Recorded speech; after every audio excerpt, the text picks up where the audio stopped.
അടിപൊളി home decker ഉണ്ടാക്കാൻ പോവാണ് കേട്ടാ. അപ്പൊ ഈ ഹോം ഡെക്കറിന് ഒരു പ്രത്യേകതയുണ്ട്. പണ്ട് നമ്മൾ ഒരു അത്തക്കളം ഉണ്ടാക്കിയില്ലേ, അതായത് ഓണത്തിന്റെ സമയത്ത് അത്തപ്പൂക്കളം ഓണത്തിന്റെ സമയത്ത് നമ്മള് മറ്റേ തുണി കൊണ്ടുള്ള പൂക്കളം ഉണ്ടാക്കിയില്ലേ, അപ്പൊ അതേ മെത്തേഡിൽ ചെയ്യാൻ പറ്റുന്ന ഒരു അടിപൊളി ഹോം ഡെക്കറാണ് നമ്മൾ ചെയ്യാൻ പോകുന്നത്. അതായത് ഹോം ഡെക്കർ തന്നെ ആ രീതിയിൽ നമുക്ക് വേണമെങ്കിൽ പൂക്കളാക്കുകയും ചെയ്യാം. അപ്പൊ ഇപ്പൊ നമുക്ക് ഏതായാലും ഹോം ഡെക്കർ ഉണ്ടാക്കാം. പൊട്ടിക്കാനായിട്ട് മിടിയാണ് കേട്ടോ.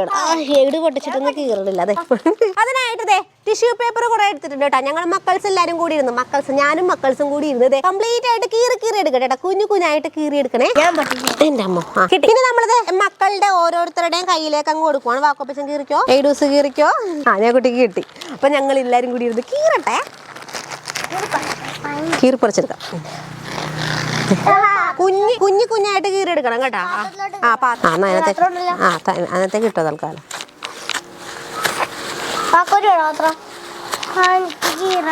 തുരുതുര കീറിക്കോ. തുരുതുരത് ഇങ്ങനെ പിച്ചിക്കീറി എടുക്ക്. പിച്ചിക്കീറാനായിട്ട് എല്ലാവർക്കും ഭയങ്കര ഇൻട്രസ്റ്റ് ആണുള്ളത്. തുരുതുര ഇങ്ങനെ കുഞ്ഞു പൊടി കഷ്ണങ്ങളാക്കി എടുക്കണം കേട്ടോ.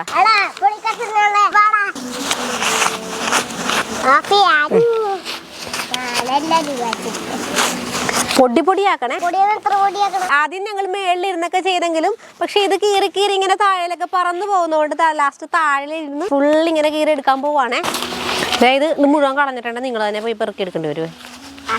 താഴെ കളഞ്ഞ ഇപ്പൊ നമ്മൾ കുറെ നേരം ഇരുന്ന് കുനാ കീറി എടുത്തിരിക്കുവാണ് കേട്ടാ. കുറച്ച് കീറിയിട്ടുള്ള ഇനി ബാക്കി നമുക്ക് വെച്ചിട്ടുണ്ട് കേട്ടാ. അപ്പൊ ഏതായാലും ഇത് നന്നായിട്ട് കുതിർത്ത് വെക്കാൻ പോവാണ്. അതിനായിട്ട് വെള്ളം ഒഴിക്കുവാണ്.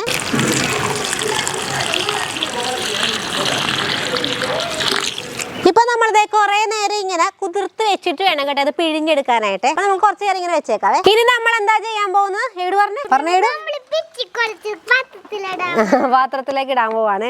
അതായത് ഇല്ലേ, ഇത് നന്നായിട്ട് ഇങ്ങനെ പിഴിഞ്ഞെടുത്തിട്ട് നമ്മൾ ഈ പാത്രത്തിലേക്ക് ഇടുവാണ്. ഇങ്ങനെയുള്ള വെള്ളത്തിൽ കളിക്കാനൊക്കെ എന്തൊരു ഇൻട്രസ്റ്റ് ആണല്ലേ ഈ പിള്ളേർക്കൊക്കെ.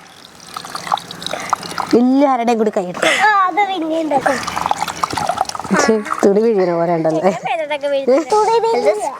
വാക്കോപ്പച്ചിന് കിട്ടണില്ല. എല്ലാം കൂടി കൈയിട്ടിട്ടേ വാക്കോപ്പച്ചിന് കിട്ടണില്ല.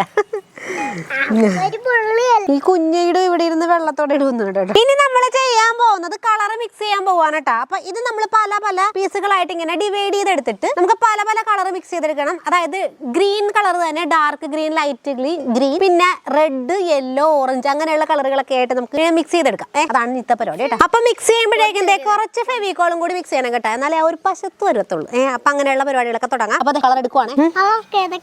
യെല്ലോ ഉണ്ട്, റെഡ് ഉണ്ട്, ബ്ലാക്ക് ഇല്ല. അപ്പൊ നമ്മളിത് ആദ്യം തന്നെ ഇല്ലേ ഗ്ലൂ മിക്സ് ചെയ്തിട്ട് നമുക്ക് കളർ മിക്സ് ചെയ്യാവേ. രണ്ടാമത് വന്ന പ്ലാൻ ആണ് കേട്ടോ ഇത്. അപ്പൊ എന്തായാലും മിക്സ് ചെയ്യാനായിട്ട് 3 പേരുടെയും കയ്യിൽ ഞാൻ ഓരോ ബോട്ടിൽ വീതം കൊടുത്തിരിക്കുവാണ് കേട്ടോ. ഫെവിക്കോൾ എന്താടി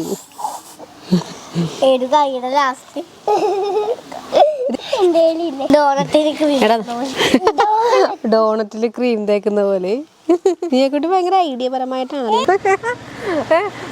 മാക്കോപ്പച്ചെന്നല്ല ധൈര്യപൂർവ്വം കംപ്ലീറ്റ് ആയിട്ട് തുറന്നിട്ട് അങ്ങനെ ഇട്ട് കണ്ടത് ആവശ്യത്തിനായിട്ടുണ്ട്. ഇനി നമ്മൾ മിക്സ് ചെയ്തെടുക്കുവാണ് കേട്ടോ. കണ്ടാ പിള്ളേരെല്ലാരും ഭയങ്കര വൈരാഗ്യ ബുദ്ധിയോട് കൂടി വേഗം ഇട്ട് തന്നുകൊണ്ട് ഇനി നമ്മൾ മിക്സ് ചെയ്യുവാണ്. വേണ്ട മോനെ, മതി ഇത് കണ്ടോ, അതെ നല്ല ഗ്ലൂ ഉണ്ട്. ഒഴിക്കല്ലേ. പോരാ കുറെ ഒഴിച്ചോ. തീർന്ന വാക്കോ? നമ്മുടെ മക്കൾ ഇരുന്നതേ കളർ മിക്സ് ചെയ്യുന്നുണ്ട്. അപ്പൊ ഈ സമയത്ത് നമ്മൾ പടം വരക്കാൻ പോവാറാ കേട്ടോ. എന്ത് പടമാണ് വരക്കാൻ പോണെന്നറിയോ? കശുപോടാ. വേണ്ട മീൻ. നമുക്ക് നല്ല സിമ്പിൾ ആയിട്ടുള്ള നമ്മളെ കൊണ്ട് താങ്ങാവുന്ന എന്താ കൊക്കിലൊതുങ്ങുന്നതേ കൊത്താവൂ എന്ന് പറഞ്ഞു കേട്ടിട്ടില്ല. കാരണം നമ്മളിത് ഒരു കശു മാങ്ങയാണ് കേട്ടോ വരക്കാൻ പോകുന്നത്. നിങ്ങൾക്കൂട്ടി പറയുന്നുണ്ട് കശു എന്നൊക്കെ പറഞ്ഞിട്ട്. കശുമാങ്ങയും 2 കശുമാങ്ങയും കുറച്ച് ഇലകളൊക്കെയാണ് നമ്മൾ വരച്ച് നോക്കാൻ പോവാണ്. ഇങ്ങനെയാകുമെന്ന് നമുക്ക് വഴി അറിയാം. അപ്പൊ ഞാൻ വരച്ചു നോക്കട്ടെ. ഈ പ്ലേറ്റിലാണ് കേട്ടോ. അതേ സാധാരണ ഒരു പ്ലാസ്റ്റിക്കിന്റെ പ്ലേറ്റ് ആണ്. ഇതിലേക്കാണ് നമ്മൾ വരച്ചു നോക്കുന്നത്.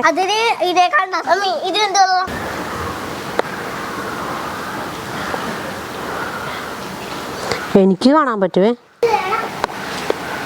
പെൻസിലും പേനയൊക്കെ മാറി നോക്കിയിട്ടാ. ഇതിനകത്ത് തെളിഞ്ഞു വന്നില്ല. എനിക്ക് ഏകദേശം കാണാൻ പറ്റുന്നുണ്ട് കേട്ടോ. ലൈറ്റ് ആയിട്ട് കാണാവുന്ന രീതിയിൽ വരച്ച് വെച്ചിട്ടുണ്ട്.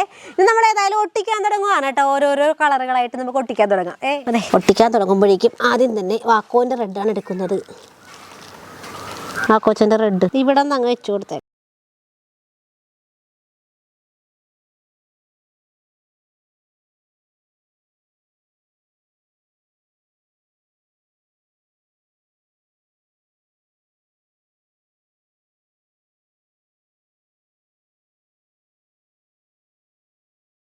ഈ ലൈറ്റ് ഷെയ്ഡ് ഒന്നും ഇങ്ങനെ ഇരുന്ന് കുത്തി ഏകദേശം ഒരു കശുമാങ്ങയുടെ ഷേപ്പൊക്കെ ആക്കി എടുത്തിട്ടുണ്ട്. ഏകദേശം ഒക്കെ വന്നിട്ടുണ്ട്. അപ്പോൾ ഇനി നമ്മൾ ചെയ്യാൻ പോകുന്ന ഒരു കശുമാങ്ങയും പിന്നെ അത് ഇങ്ങനെ കശുവണ്ടി ഇങ്ങനെ തൂങ്ങി കിടക്കത്തില്ലേ, അങ്ങനെയൊക്കെ സെറ്റ് ചെയ്യാൻ പോകാനും പിന്നെ കംപ്ലീറ്റ് ആയിട്ട് ഇലകളും വെച്ച് കൊടുക്കാൻ പോകാനും കേട്ടോ. അതിനുള്ള കളറുകളാണ് ഈ എടുത്ത് വെച്ചിരിക്കുന്നത്. ഓരോന്നോരോന്നായിട്ട് ചെയ്തെടുക്കട്ടെ. ഇപ്പം അതെ 2 കശുമാങ്ങയും 2 കശുവണ്ടിയും സെറ്റാക്കി വെച്ചിട്ടുണ്ട് കേട്ടോ. ഇത്തിരി കട്ടപ്പാടാണെന്ന് തോന്നുന്നുണ്ട് കേട്ടോ. കളറൊന്നും കറക്റ്റ് കളറൊന്നും കിട്ടിയിട്ടില്ല. അപ്പം ഞാൻ കുറച്ച് അഡ്ജസ്റ്റ് ചെയ്തൊക്കെ കളറിഞ്ഞ് ഒപ്പിക്കാൻ പോവാണ്. ബ്ലാക്ക് കളറൊക്കെ ഇത്തിരി ചേർത്ത് ഇതിനകത്തേക്കൊക്കെ കൊടുക്കാൻ പോവാണ്. അങ്ങനെ നമുക്ക് കംപ്ലീറ്റ് ആയിട്ട് ഇനി ഇലകളും കൂടി സെറ്റ് ചെയ്തിട്ട് കാണിച്ചു തരാവേ. ഇപ്പൊ അതെ നമ്മുടെ മക്കള് ക്ലാസ്സിൽ പോയ സമയമൊക്കെ നോക്കിയിട്ട് ഞാൻ ഏകദേശം ഇങ്ങനെയൊക്കെ സെറ്റാക്കി വെച്ചിരിക്കാറ് കേട്ടാ. ഇനി ബാക്കിയും കൂടി നമ്മൾ ഇങ്ങനെ ഇരുന്ന് കുത്തി സെറ്റാക്കാൻ പോവാണ്. അപ്പൊ നീ ആ കുട്ടിയും കൂടിയാണ് കേട്ടോ ഇനി ചെയ്യാൻ പോകുന്നത്. അപ്പൊ ചെറിയൊരു പ്ലേറ്റ് ആയതുകൊണ്ട് തന്നെ എല്ലാവരും കൂടി ഇരുന്നിട്ടുണ്ടെങ്കിൽ ഒന്നും തൊടാൻ പറ്റാത്തത് കൊണ്ടാണ് ഞാൻ പിള്ളേരെയൊക്കെ തൽക്കാലം ഇല്ലാത്ത സമയം നോക്കിയൊക്കെ ചെയ്തതേ. അപ്പൊ ബാക്കി ഏതായാലും നീ ആ കുട്ടി ഏതായാലും ഇതിനകത്തൊക്കെ എക്സ്പേർട്ട് ആയതുകൊണ്ട് നമ്മൾ നീ ആ കുട്ടിയെ കൊണ്ടാണ് ചെയ്യിക്കാൻ പോകുന്നത് കേട്ടോ. അപ്പൊ എന്തായാലും നീ ആ കുട്ടി ഇനി അടുത്ത കളർ കൊടുക്കാൻ പോകുന്നത് ഇപ്പൊ ഇങ്ങനെയാണ് ആക്കി വെച്ചിരിക്കുന്നത്. അപ്പോൾ ഇനി ചെയ്യാൻ പോകുന്നത് നല്ല ഡാർക്ക് ഷെയ്ഡ് വരുന്ന രീതിയിൽ ഇവിടെയൊക്കെ കൊടുക്കാൻ പോവാണ്. അതായത് ഡാർക്ക് ഷെയ്ഡ് ഇങ്ങനെ ബ്ലറായിട്ട് പോകൂലേ, അങ്ങനെയൊക്കെയാണ് നിന്റെ ആഗ്രഹങ്ങളും സങ്കല്പങ്ങളും ഒക്കെ കേട്ടോ. നടുക്കൊന്നും അറിയാൻ പാടില്ലേ. അതായത് ഇങ്ങനെ ദൂരയിലേക്ക് ഈ നമ്മുടെ ഈ കശുമാങ്ങ ഇങ്ങനെ നേരെ വന്നിട്ട് ബാക്കിയെല്ലാം അകലേക്ക് പോകുന്ന പോലെ. മനസ്സിലായതിനെ കുട്ടിക്ക് ഞാൻ ഉദ്ദേശിക്കുന്നത് മനസ്സിലായി. അപ്പൊ അങ്ങനെയൊക്കെയാണ് നമ്മുടെ പ്ലാൻ. അപ്പൊ ഏതായാലും നമുക്ക് പെയിന്റ് ചെയ്ത് നോക്കാവേ. പെയിന്റ് ചെയ്ത് നോക്കുമ്പോ ഇല്ലേ ശരിക്കും എനിക്ക് പെയിന്റിങ് അല്ല ഇങ്ങനെ എന്താണ് ഇതിനെ പറയണ, എനിക്ക് തോന്നണ ഇതിനെ പസിൽ ഇങ്ങനെ ഒട്ടിച്ചൊട്ടിച്ച് അല്ലല്ലേ, അതായത് ഇങ്ങനെ കറക്റ്റ് ചെയ്ത് എടുക്കണം. എന്താണെന്നൊന്നും എനിക്കറിയാൻ പാടില്ല. അപ്പൊ എന്തായാലും നമ്മളിങ്ങനെ ചെയ്ത് നോക്കാൻ പോവാണ് കേട്ടോ. അപ്പൊ ശരിക്കും ഇല്ലേ ഈ ഒരു മെത്തേഡ് കൊള്ളാട്ടോ, നല്ല രസമുണ്ട് കാണാനായിട്ട്. നല്ലൊരു ഒരു പുല്ലിൽ ഇങ്ങനെ വിരിച്ചിട്ട് അല്ലേ, പുല്ല് പോലെയൊക്കെ വന്നിട്ടുണ്ട്. ഏതായാലും കൊള്ളാം. ബാക്കി പണി ചെയ്യാനേ കുട്ടി. ഇനി നമ്മൾ ചെയ്യാൻ പോകുന്നത് ഗ്രേ കളറിലെ ഷെയ്ഡ് കൊടുക്കാവേ. ഗ്രേ വരാനായിട്ട് നമ്മൾ വൈറ്റിലേക്ക് കുറച്ച് ബ്ലാക്ക് ഇട്ട് കൊടുക്കുവാണ്. നമ്മൾ ആദ്യം ചെയ്ത എല്ലാ മിക്സ് ഇവിടെ ഇരിപ്പുണ്ട് കേട്ടോ. ഇതൊക്കെ തന്നെ നമ്മൾ പല രീതിയിൽ തീർന്നിട്ടില്ല. ആദ്യം നമ്മൾ കുറെ എടുത്തെങ്കിലും നമ്മൾ അതിന്റെ പകുതിയെ ഇതിന് വേണ്ടിയിട്ട് ഉപയോഗിച്ചിട്ടുള്ള കേട്ടോ. അപ്പൊ അത്രയൊന്നും വേണ്ടി വന്നില്ല, എടുത്തത്രയൊന്നും വേണ്ടി വന്നില്ല. ഇതിനകത്തൊന്ന് ബ്ലാക്ക് എടുത്ത് മിക്സ് ചെയ്ത് അറിയാല്ല ഗ്രേ കളറിനാണ് ടച്ച് ചെയ്യാനേ പാടും. ഓക്കെ, അത് കൂടി പോകും, ഉറപ്പായിട്ടും കൂടി പോകും. അടച്ച് നന്നായിട്ട് കളഞ്ഞു. കുഞ്ഞിന്റെ കയ്യിൽ ഒന്നും വേണ്ട, ജസ്റ്റ് ഒരു കളർ കൊടുക്കും. വൈറ്റിലേക്ക് ബ്ലാക്ക് ചേർക്കുമ്പോഴാണ് ആ ഒരു ഗ്രേ കളർ കിട്ടണത്. എന്നാലും നമുക്ക് കറക്റ്റ് ആ ഒരു ഗ്രേ കളർ വേണമെന്നൊന്നുമില്ല. ഏകദേശം ഒരു ഡാർക്ക് ഷെയ്ഡ് ദൂരെ കാണാവുന്ന രീതിയിലുള്ള ഒരു കളർ മതി കേട്ടോ. അപ്പൊ നമ്മുടെ നീയാക്കുട്ടി ഇപ്പൊ റെഡിയാക്കി എടുക്കുന്നുണ്ട്. ഗ്രേ വേണം, കുറച്ചും കൂടി ബ്ലാക്ക്. ഈ കളർ മതിയാ, ഇച്ചിരി ലൈറ്റ്. ഇത് മൂടിയിൽ തൊട്ടാൽ മതി. മൂടിയിൽ ഇതിങ്ങനെ ഭയങ്കരമായിട്ട് മിക്സ് ചെയ്യണ്ട. എനിക്ക് തോന്നണില്ലേ ഇങ്ങനെ ചില സ്ഥലങ്ങളിൽ ഇങ്ങനെ കുത്തി നല്ല ഡാർക്ക് കളറിലൊരു ബ്ലാക്കും പിന്നെ അങ്ങോട്ട് ലൈറ്റ് ഷെയ്ഡായിട്ട് വരുന്ന രീതിയിലൊക്കെ ചെയ്യാൻ പറ്റുമോ നോക്കട്ടെ. എന്തായാലും ഇനിയത്തെ പണി നീയാ കുട്ടിയാണേ. നമ്മളത് ജസ്റ്റ് ഒരു മയത്തിൽ ഒരു സ്നേഹത്തോടെയൊക്കെ കുത്തിയാലേ കറക്റ്റ് ആയിട്ട് വരത്തും. ശരി അതാണ് കാര്യം. അല്ല നീയാ കുട്ടി ക്യാമറയിൽ കാണാൻ വേണ്ടി അഡ്ജസ്റ്റ് ചെയ്തൊക്കെ പിടിക്കണോണ്ട് നമുക്ക് നല്ല പോലെ ചെയ്യാൻ പറ്റുന്നില്ല അല്ലേ. നമ്മൾ ഗ്രേയുടെ കൂടെ ജസ്റ്റ് ഇത്തിരി റെഡും കൂടി ചേർത്ത് വന്നപ്പോഴേക്കും ആണ് ഈ കളർ ആയതേ. അത് വേറൊരു കളർ വരാൻ വേണ്ടിയിട്ടാണ് ചെയ്തത്. പക്ഷെ കുഴപ്പമില്ലെന്ന് തോന്നുന്നുണ്ട് കേട്ടോ. കുഴപ്പമുണ്ടോ നീ കുട്ടി?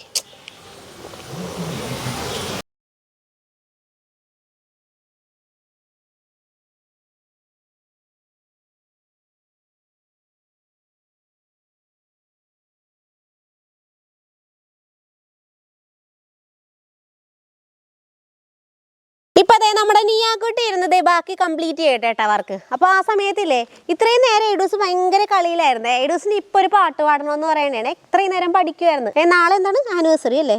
ആനിവേഴ്സറിക്ക് പാടും. അതെന്തോ അയ്യോ അങ്ങനെ പറയല്ലേ. ആനിവേഴ്സറിക്ക് പാടത്തില്ല, വീട്ടിലിരുന്നേ പാടത്തുള്ളൂ അല്ലേ. എന്നാ കുഴപ്പമില്ല. കുഞ്ഞൊന്ന് പാടിക്കേപ്പിച്ചേ. സൂപ്പറായിട്ട് കഥ പറയാൻ വന്ന പഞ്ചവൻ കാട്ടിലെ കിളിമകളെ പഞ്ചവടിയിലെ സീത പെണ്ണിനി മഞ്ചലിലാട്ടി കഥ പറയൂ മഞ്ചലിലാട്ടി കഥ പറയൂ മഞ്ചലിലാട്ടി കഥ പറയൂ പഞ്ചവടി. അതറിയോ? മറന്നുപോയോ? വേണ്ട. ഇത്രയേ ഉള്ളൂ കേട്ടോ. ഇത്രയും ഞങ്ങൾ പഠിച്ചിട്ടുള്ളൂ. അടുത്ത സ്റ്റാൻസ് പഠിച്ചു വരണതേ ഉള്ളൂ അല്ലേ. നീ ആ കുട്ടി ഇതേ നല്ല ഡാർക്ക് ഷെയ്ഡ് ആദ്യം കൊടുത്തിട്ട് പിന്നെ ലൈറ്റ് ആക്കി ചെയ്തുകൊണ്ടിരിക്കുവാണേ. അപ്പൊ ബാക്കിയും കൂടി നീ ആ കുട്ടി കംപ്ലീറ്റ് ചെയ്യാൻ പോവാണ്. ഇനി നമുക്ക് ലാസ്റ്റ് ആയിട്ട് ചെയ്യാനുള്ള പണി എന്ന് പറഞ്ഞിട്ടുണ്ടെങ്കിൽ ഇതേ നമ്മുടെ ഈ മാങ്ങയിലല്ല എന്ത് സാധനം മറന്നു. കശുമാങ്ങ. അപ്പോൾ അതെ ബാക്കി നമ്മൾ ചെയ്യാനുള്ളത് ഈ കശുമാങ്ങയുടെ മേളിലൊരു ലൈറ്റ് വരികയില്ലേ, ലൈറ്റ് ഷെയ്ഡ് വരുത്താൻ പോവുകയാണ്. സത്യം പറഞ്ഞാൽ എനിക്ക് ലൈറ്റ് ഷെയ്ഡൊന്നും വരുത്താനായിട്ട് കൃത്യമായിട്ടൊന്നും അറിയാൻ പാടില്ല. ശരിക്കും നന്നായിട്ട് പെയിൻറ്റിങ് ഒക്കെ അറിയാവുന്നവർക്കാണെങ്കിൽ ഇങ്ങനെ ചെയ്യുവാണെങ്കിൽ നല്ല സൂപ്പറായിരിക്കും കേട്ടോ. നമ്മൾ അത്രയും ഒന്നും പെയിൻറ്റിങ് പഠിച്ചിട്ടില്ലാത്തത് കൊണ്ടും ചെയ്ത് നോക്കിയിട്ടില്ലാത്തത് കൊണ്ടും ഒക്കെ അത്ര പെർഫെക്റ്റ് ഒന്നും ആയിട്ടില്ല. നമുക്ക് ഏതായാലും ആ ലൈറ്റ് ഷെയ്ഡും കൂടി കൊടുത്ത് നോക്കാം. ഇങ്ങനെ ഇരുന്നിരുന്നിരുന്ന് ഇപ്പൊ ശരിക്കും അറിയാവുന്നവർക്കാണെങ്കിൽ ഇത്രയും സമയം എടുക്കത്തില്ല. ഇപ്പൊ ഞാൻ ഇന്ന് രാവിലെ മുതൽ വൈകുന്നേരം വരെ, അതായത് ഫുൾ ടൈം ഇരുന്നിട്ടൊക്കെയാണ് ഇത്രയൊക്കെ ആക്കിയിരിക്കുന്നത് കേട്ടോ. ശരിക്കും നല്ല പെയിന്റിംഗ് ഒക്കെ അറിയാവുന്നവർക്കായിരുന്നെങ്കിൽ പെട്ടെന്നായനെ നല്ല പെർഫെക്റ്റ് ആയിട്ട് ചെയ്യാൻ പറ്റുന്ന ഒരു മെറ്റീരിയലാണ് കേട്ടോ. അല്ല മെറ്റീരിയൽ അല്ല, മീഡിയം ആണ് കേട്ടോ ഇത്.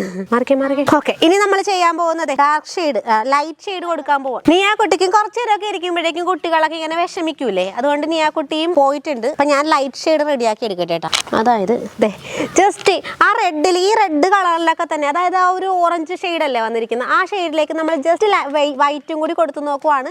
കറക്റ്റ് ആകുവാന്ന് അറിഞ്ഞുകൂടാട്ടോ, നോക്കട്ടെ. അപ്പൊ ഇനി ഞാൻ ചെയ്യാൻ പോകുന്നത് ഇവിടെ ലൈറ്റ് ഷെയ്ഡ് കൊടുക്കാൻ പോവാണ്. അപ്പൊ നമ്മൾ ഇങ്ങനത്തെ പെയിന്റിങ് ചെയ്യുമ്പോഴേക്കും ഇല്ലേ ശ്രദ്ധിക്കേണ്ട ഒരു കാര്യമുണ്ട് കേട്ടോ. ആദ്യം ഞാൻ ചെയ്തപ്പോഴേക്കും ഭയങ്കര ടൈറ്റ് ആയിട്ടാ, അതായത് വെള്ളം ഒരുപാട് ചേർത്തിട്ടില്ലായിരുന്നേ. ഇപ്പൊ നല്ല ലൂസാക്കി എടുത്തിട്ടുണ്ട്. കുറച്ചും കൂടി വെള്ളം, നന്നായിട്ട് വെള്ളം മിക്സ് ചെയ്തിട്ടാണ് എടുക്കണമെങ്കിൽ ഇതേ കണ്ട ഒരു നല്ല ഇങ്ങനെ എന്താ പറയണത്, ഇത് കണ്ട വേണ്ട. ഈ ഒരു പരുവെന്ന് പറഞ്ഞിട്ടുണ്ടെങ്കിൽ നല്ല ലൂസായിട്ട് കിടക്കുന്ന ഒരു പരുവാണ്. അപ്പം ഈ ഒരു സ്റ്റൈലിലാണ് വയ്ക്കണമെങ്കിൽ പെട്ടെന്ന് തന്നെ നന്നായിട്ട് ഇങ്ങനെ ഇരിക്കുകയും ചെയ്യും, നമ്മൾ ഉദ്ദേശിക്കുന്ന സ്ഥലത്തേക്കൊക്കെ എത്തുകയും ചെയ്യും കേട്ടോ. അല്ലെങ്കിൽ ഇങ്ങനെ കറക്റ്റായിട്ടൊന്നും എത്തത്തില്ല, ഭയങ്കര പാടായിരിക്കുമേ. നമ്മളെല്ലാ കാര്യങ്ങളും ഈ ചെയ്ത് പഠിക്കും എന്ന് പറഞ്ഞ പോലെ ശരിക്കും ഇല്ല, ഇങ്ങനെ പ്രാക്ടീസ് ചെയ്യുവാണെങ്കിൽ എല്ലാം പെർഫെക്റ്റ് ആയിട്ടൊക്കെ വരും കേട്ടോ. ഇതിനെക്കുട്ടി എന്തെങ്കിലും പ്രശ്നങ്ങളുണ്ടെങ്കിൽ പറയണം കേട്ടോ. അതായത് ഈ ഷെയ്ഡൊക്കെ കറക്റ്റ് ആണെണ്ടാന്ന് നോക്കണേ. നീ ആ കുട്ടിക്ക് ശരിക്കും ഇതിൻ്റെ എന്നേക്കാളൊക്കെ ഒരു നല്ലൊരു വാസന വേണ്ടിയിട്ടാ, അവൾക്ക് ഇത് കറക്റ്റ് കാര്യങ്ങളൊക്കെ പെട്ടെന്നില്ലേ. ഇനിയിപ്പോൾ ശരിക്കും നമ്മളിങ്ങനെയുള്ള ക്രാഫ്റ്റ് വർക്കൊക്കെ ചെയ്യുമ്പോൾ എപ്പോഴും ശ്രദ്ധിക്കേണ്ട ഒരു കാര്യം എന്ന് പറഞ്ഞിട്ടുണ്ടെങ്കിൽ നന്നായിട്ട് നമ്മൾ വീക്ഷിക്കണം, നന്നായിട്ട് കാണണം. കണ്ടു കഴിഞ്ഞാലേ നമ്മൾ അത് ചെയ്യേണ്ട കളറുകളൊക്കെ എവിടെയൊക്കെ സെറ്റ് ചെയ്യണമെന്നൊക്കെ അറിയാൻ പറ്റുള്ളേ. അപ്പോൾ ഇനി ഞാൻ അത്രയും ഭയങ്കരമായിട്ട് സൂക്ഷ്മമായിട്ടൊന്നും കണ്ടുപിടിക്കാൻ എനിക്കറിയാൻ പാടില്ല. പക്ഷെ നീ ആ കുട്ടിക്ക് ഇതൊക്കെ അറിയാട്ടാ. നീ ആ കുട്ടി ഇപ്പൊ പറഞ്ഞു തരും എൻ്റെ പോരായ്മകളൊക്കെ. പറ കുഴപ്പമില്ലേ? ഈ ഷെയ്ഡ് കറക്റ്റ് ആണോ അല്ലേ? ആ അത് ബ്ലറായി പോയല്ലേ. അതെ അത് നീ ആ കുട്ടി പറഞ്ഞൊരു കാര്യമാണേ. ഇത് കണ്ട ഇവിടെ ഇങ്ങനെ ബ്ലറായിട്ട് വന്നേക്കണ വേണ്ട, ഷെയ്ഡായിട്ട് ഇങ്ങനെ വന്ന്. ഇപ്പം ഇങ്ങനെ ഇരിക്കുന്നതുകൊണ്ട് കുഴപ്പമില്ല, ഒരു പിക്ചറിൽ ഇങ്ങനെയൊക്കെ വരുമല്ലോ. ശരിക്കും ലൈറ്റായിട്ട് അങ്ങോട്ട് ഇങ്ങനെ എന്താ ഡൈല്യൂട്ടായിട്ട് അത് തന്നെ ഡൈല്യൂട്ടായിട്ട് പോണ പോലെ തോന്നിയാനേ. പക്ഷെ ലൈറ്റ് ഷെയ്ഡും ഡാർക്ക് ഷെയ്ഡും ഇങ്ങനെ ഒരുമിച്ച് വരുമ്പോൾ ഇങ്ങനെ ഒരുമിച്ച് പോയിട്ടുണ്ടെങ്കിൽ അത്രയും ഭംഗി ഉണ്ടാകത്തില്ല. അപ്പം ഇങ്ങനെ വരാനുള്ള കാരണം ഞാൻ പറഞ്ഞില്ലേ, ഇപ്പോൾ വെള്ളം ഒരുപാട് കൂട്ടിയാണ് ഇങ്ങനെ ഇപ്പോൾ ചെയ്തുകൊണ്ടിരിക്കുന്നത്. അങ്ങനെ കൂട്ടി ചെയ്തത് കൊണ്ട് വന്ന ഒരു പ്രശ്നമാണ് കേട്ടോ ഇത്. അപ്പോൾ ശരിക്കും ഇപ്പം നമ്മൾ ഒരു സ്ഥലത്ത് വെച്ച് കഴിഞ്ഞാൽ അത് നന്നായിട്ട് സെറ്റായിട്ട് ഉണങ്ങിയതിന് ശേഷം മാത്രമേ നമ്മൾ അടുത്ത സ്ഥലത്തേക്ക് അടുത്ത കളർ വെക്കാൻ പാടുള്ളൂ. ലൈറ്റും ഡാർക്കും ആണെങ്കിൽ, അല്ലെങ്കിൽ കുഴപ്പമില്ല അല്ലേ. ഇപ്പം മമ്മി ഈ ഷെയ്ഡ് കൊടുത്തേക്കണം കറക്റ്റാണോ? കുഴപ്പമില്ലല്ലോ. ഇതിങ്ങനെ കുറെ ഇങ്ങനെ പൊങ്ങിയോ, ഇത് മാത്രം ഇങ്ങനെ പതുങ്ങിയിരിക്കാനുണ്ട്. അപ്പൊ നമുക്ക് പൊക്കി വെക്കാം പോരെ?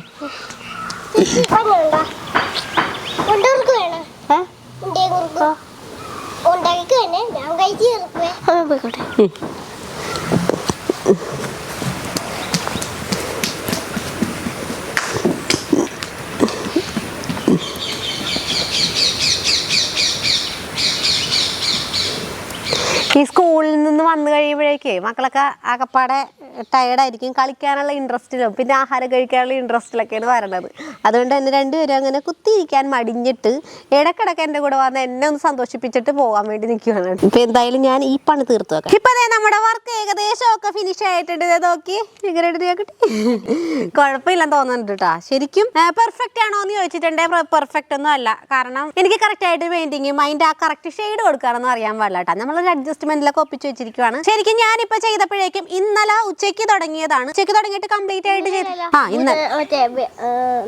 ഞായറാഴ്ച, അതായത് 2 ദിവസം, നമ്മൾ ഉദ്ദേശിക്കുന്ന 2 ദിവസം ഒന്നാണ്. അപ്പൊ അതായത് ഞായറാഴ്ച ഉച്ചയ്ക്ക് തുടങ്ങിയിട്ട് ഒരു വൈകുന്നേരം വരെ ഞങ്ങൾ ചെയ്തിട്ടാ. അപ്പൊ മിക്സിങ് അങ്ങനെയുള്ള കാര്യങ്ങളൊക്കെ ആയിരുന്നത് കൊണ്ട് പിള്ളേരെല്ലാരും കൂടി ഭയങ്കര ഇൻട്രസ്റ്റിലാണ് കേട്ടോ കുഴച്ചതൊക്കെ. അത് കഴിഞ്ഞിട്ട് പിന്നെ ഇന്ന് രാവിലെ മുതൽ ഞാൻ വൈകുന്നേരം ഉച്ച വരെ ഞാൻ കംപ്ലീറ്റ് ആയിട്ട് ചെയ്ത് ഏകദേശം ഒക്കെ ഇങ്ങനെയൊക്കെ ആയിട്ടുണ്ടായിരുന്നു. അത് കഴിഞ്ഞ് വൈകുന്നേരം ഇപ്പൊ തനിയാ കുട്ടി 7 ദിവസം വന്ന് അത് കഴിഞ്ഞപ്പോഴാണ് നമ്മൾ ബാക്കിയും കൂടി എടുത്തത് ഫിനിഷ് ചെയ്ത് വെച്ചിരിക്കുവാണ്. അതായത് പരിപാടിയൊക്കെ കഴിഞ്ഞിട്ടുണ്ട്. ഇനി നമ്മൾ ചെയ്യാൻ പോകുന്നത് ആദ്യം തന്നെ ഇല്ലേ ഈ ബാക്കിൽ ഒരു ആണി അടിക്കാനുള്ള ഒരു സെറ്റപ്പ് വേണമായിരുന്നു. അതായത് നമ്മളിപ്പോ ഉദ്ദേശിച്ചിരിക്കുന്നത് ഇങ്ങനെ തൂക്കിയിടാൻ വേണ്ടിയിട്ടാണല്ലോ. അപ്പൊ അത് ചെയ്യാനായിട്ട് മറന്നു പോയിട്ടാ. അതുകൊണ്ട് ഇപ്പൊ തൽക്കാലം നമ്മൾ ഡബിൾ സൈഡ് സ്റ്റിക്കർ ഉണ്ടാന്ന് നോക്കി അതും ഇല്ല. ഇപ്പൊ തൽക്കാലം ഒരു കണ്ട ഒരു കഷ്ണം, ഒരു കുഞ്ഞു കഷ്ണം നൂലായാലും മതി. ശരിക്കും ഒരു വള്ളി എടുത്താൽ മതി. ഇപ്പൊ നമ്മൾ ബ്രെഡിന്റെ ഒക്കെ ആ ഒരു കെട്ടി വരണ ആ ഒരു സാധനമാണ് ഇട്ട് എടുത്തിരിക്കുന്നത്. അതിങ്ങനെ ജസ്റ്റ് ഇങ്ങനെ ഒന്ന് വെച്ച് ഒട്ടിച്ചു കൊടുക്കാൻ പോവാണേ. ഒട്ടിച്ചെന്നെയാ കുട്ടി. അപ്പൊ അത് ഇങ്ങനെ അങ്ങ് വെച്ച് ഒട്ടിച്ചിട്ട് വേണം നമുക്ക് ഇത് ഹാങ് ചെയ്തിടാനായിട്ട്. നമ്മുടെ അകത്ത് കൊണ്ടുപോയി ഒട്ടിക്കൽ പരിപാടിക്ക്, പെയിന്റിങ് പരിപാടിക്ക് ഇതൊക്കെ നീ ആ കുട്ടിക്ക് ഭയങ്കര. നേരെയാണോ? ആ ഇങ്ങനെയല്ല, തൂങ്ങി കിടക്കണ്ടല്ലേ. ആ ഞാൻ പിടിച്ചു തരാം. ഇങ്ങോട്ട് കയ്യില് മുഴുവൻ പെയിന്റായി ആകപ്പാടെ ദാശക്കോടാലിയായിട്ട്. ശരിയാ? മറ്റേ തിരിച്ചു വരും. നോക്കി ഞാൻ കുട്ടി ഏതായാലും ഒട്ടിച്ചു വന്നിട്ടുണ്ട് കേട്ടോ. ഇനി നമുക്കിത് കൊണ്ട് തൂക്കിയിട്ട് നോക്കാവേ. അപ്പൊ എങ്ങനെ ഉണ്ടാവും അതറിയാല്ല.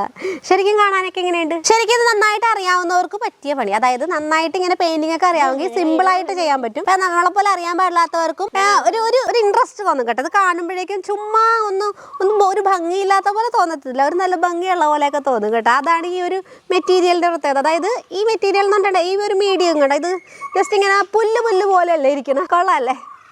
അപ്പൊ എന്തായാലും നമുക്ക് തൂക്കിയിട്ട് നോക്കാം. ദേഡൂസ് വരാന്നൊക്കെ പറഞ്ഞാൽ പറ്റിച്ച്. പിന്നെ അവന്റെ പാട്ട് എങ്ങനെയുണ്ടെന്ന് എല്ലാവരും കമന്റ് ചെയ്യണേ. അപ്പൊ നമുക്ക് തൂക്കിയിട്ടേക്കാം. ഇന്നത്തെ വീഡിയോ വെച്ച് അവസാനിപ്പിക്കുകയാണ്. അടുത്തൊരു വീഡിയോ ആയിട്ട് വീണ്ടും വരാം. അതുവരേക്കും ബൈ ബൈ. എങ്ങോട്ട് ചിരിക്കിടാ.